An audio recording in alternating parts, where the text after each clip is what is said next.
يا صاحب العصر أدركنا فليس لنا ورد هني ولا عيش لنا رغد. طالت علينا ليالي الانتظار فهل يا ابن النبي لليل الانتظار غد. فاكحل بطلعتك الغراء لنا مقلا قد كاد يأتي على إنسانها الرمد.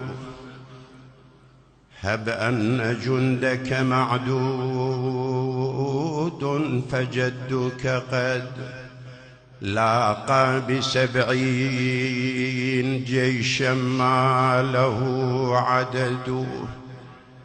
جاء ب12 رايح حسيا جسمها على فرسانه ووحدة الفحل خلاها الحبيب بباب صيوان. من شاف الفزع تترى والها الغدر جيدومه. بعث مكتوب للكوفة الحبيب الشايع علومه. يقل الناس طلبوني وليها قصدت بضعوني وبس وصلت خانوني. واللي كاتبتني اليوم كلها أصبحت خوالة.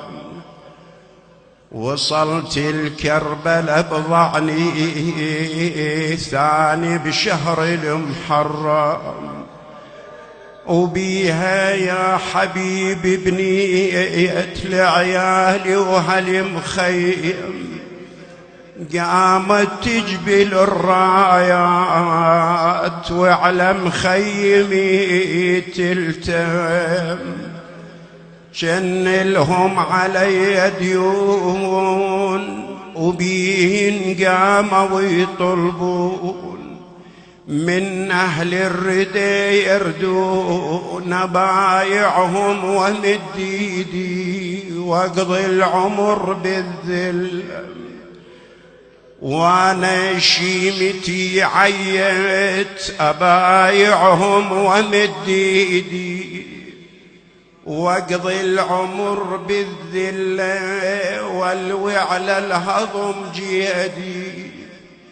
جسمت 12 راية على فرساني وصناديدي ومنهن عقبت راية إلك يلبيك الكفاية.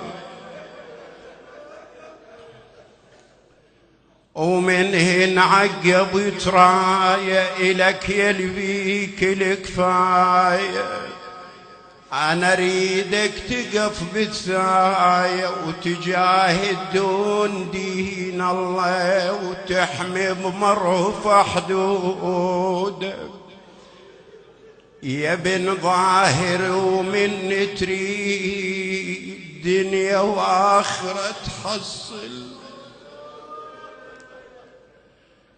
يا بن ظاهر. ومن تريد دنيا وآخرة تحصل وتحظى بجنة الباري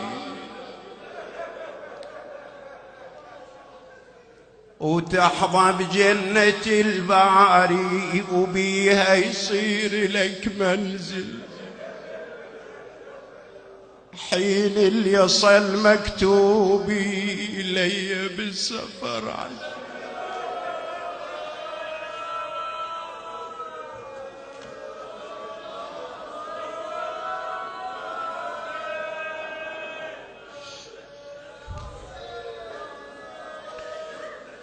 حين اللي يصل مكتوبي إلي بالسفر عجيب. بالك بعد تتأخر أخاف من الربح تخسر.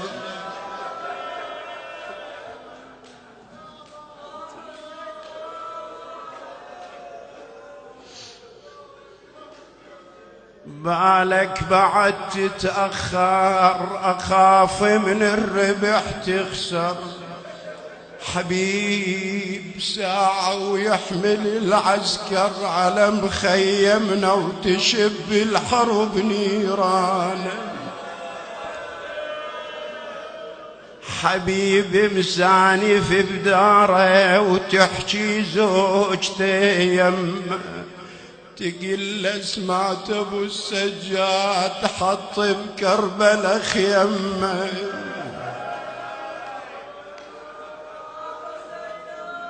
تقل سمعت ابو السجاد حط بكربلا خيمه، وظن طارش يجيك اليوم وكتاب من ابو اليمه. لأن الطارش على الباب ينده والقلب مرتاب. طلع لو شاف بيده كتاب سالت دمعة عيونه، بس ما شاف عنوانه.